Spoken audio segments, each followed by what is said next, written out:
எம்பிக்களின் கடும் அமளியால் மக்களவை மதியம் 12 மணி வரை ஒத்திவைக்கப்பட்டிருக்கிறது. விவரங்களை பெற இணைகிறார் எமது செய்தியாளர் ரமேஷ்குமார்.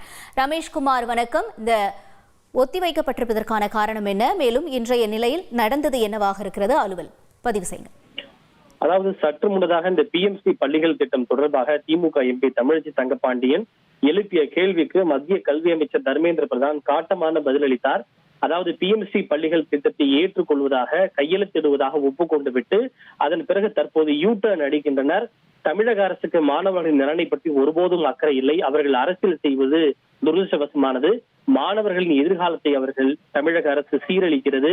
இது அநாகரிகமானது, ஜனநாயகத்திற்கு எதிரானது என்று பல்வேறு குற்றச்சாட்டுகளை முன்வைத்தார். மத்திய கல்வி அமைச்சரின் இந்த பதிலுக்கு எதிர்ப்பு தெரிவித்து அவையில் தமிழக எம்பிக்கள் கடும் ஆட்சேபம் தெரிவித்து அமளியில் ஈடுபட்டு முழக்கங்களை எழுப்பினர். அந்த கல்வி அமைச்சருடைய பதிலை தொடர்ந்து கேள்வி நேரம் அதன் பிறகு நடைபெற்றாலும் கூட மத்திய கல்வி அமைச்சரின் இந்த பதிலுக்கு ஆட்சேபம் தெரிவித்து தமிழக எம்பிக்கள் தொடர்ந்து அவையிலே கூச்சல் குழப்பங்களில் ஈடுபட்டு அமளியில் ஈடுபட்டதன் காரணமாக அவை நடவடிக்கைகளுக்கு இடையூறு ஏற்பட்டது. இதன் காரணமாக மக்களவையை நண்பகல் 12 மணி வரை சபாநாயகர் ஓம் பிர்லா ஒத்திவைத்திருக்கிறார். எனவே தற்போது சிறிய இடைவேளைக்கு பிறகு 12 மணிக்கு மக்களவை மீண்டும் கூட இருக்கிறது.